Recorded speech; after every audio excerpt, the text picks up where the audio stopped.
fasism ni mungkin kita katakan sebagai parti PAS yang menjunjung ideologi mengangkat keistimewaan orang bangsa Melayu dan agama Islam itu sendiri.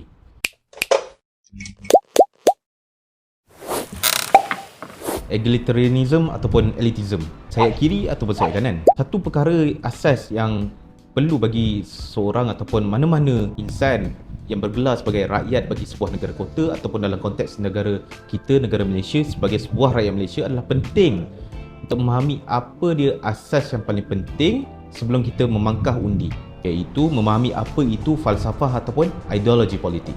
Falsafah ataupun ideologi politik adalah sebuah set idea ataupun nilai atau prinsip yang mencorak tentang apa yang dikehendaki ataupun apa hasrat akhir yang perlu dicapai dalam politik.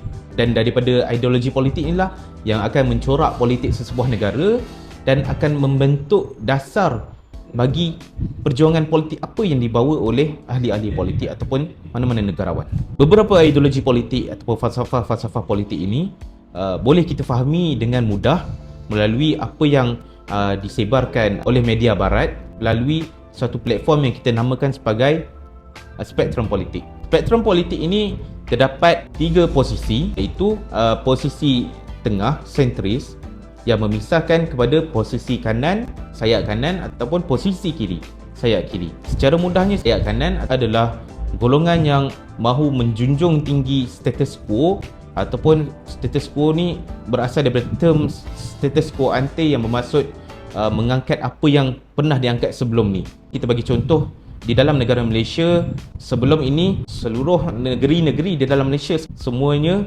menggunakan sistem monarki beraja. Adapun sayap kiri pula adalah mereka yang menjunjung tinggi hak kesamarataan kesemua rakyat. Daripada hak kesamarataan ni, mereka mahukan kesamarataan bagi kesemua sektor sosioekonomi, politik, bagi kesemua rakyat. Tiada kasta, tiada hierarki. Adapun sentris pula berperanan sebagai reconcile, mengharmonikan antara sayap kanan dan sayap kiri. Daripada ketiga-tiga pemisahan posisi ini, kita boleh faham secara menyeluruh apa itu spektrum politik. Untuk lebih terperinci, bagi sayap kanan, terdapat beberapa pemikiran politik yang kita boleh faham, yang dapat dipisahkan dengan cara kita faham. Satu, sayap kanan yang jauh ke kanan dan sayap kanan yang cenderung kepada sentris. Dan beberapa contoh kita boleh bagi ideologi politik yang jauh kepada kanan, ataupun dalam bahasa Inggeris kita panggil sebagai far right, adalah fasism. Mereka yang mendukung pemikiran fasis, ataupun fasis ni kita boleh katakan sebagai rasis, tapi mereka rasis yang berprinsip lah, yang mahu menjunjung tinggi status quo mereka. Contohnya dalam negara kita, kita katakan sebagai golongan yang menjunjung tinggi hak keistimewaan orang Melayu, juga hak keistimewaan agama Islam, mengangkat agama Islam tu sebagai agama yang nombor satu. Jadi contoh kita boleh bagi mereka yang berpegang kepada fasism ni, mungkin kita katakan sebagai parti PAS yang menjunjung ideologi mengangkat keistimewaan orang bangsa Melayu dan agama Islam itu sendiri. Adapun mereka yang berpegang kepada sayap kanan yang cenderung kepada sentris pula adalah konservatif, ataupun kita kata mereka juga menjunjung tinggi hak-hak keistimewaan bangsa itu sendiri, tapi dalam masa yang sama mereka menerima revolusi ataupun kita kata sebagai reformasi dalam sesuatu sistem itu sendiri untuk menjadikan negara itu lebih baik. Maksudnya mereka tidak taksub kepada satu pemikiran semata. Yang ni kita panggil sebagai konservatif.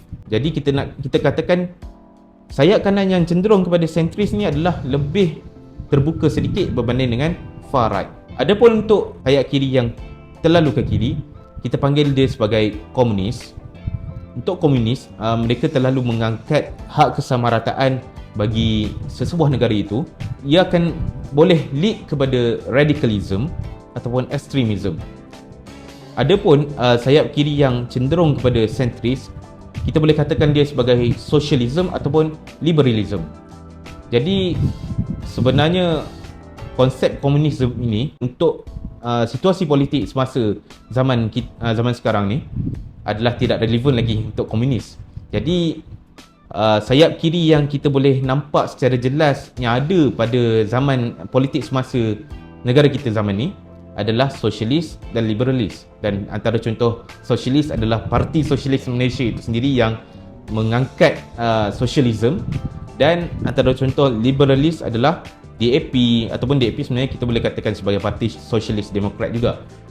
Yang jelas liberalis mendukung ideologi liberal adalah PKR contohnya.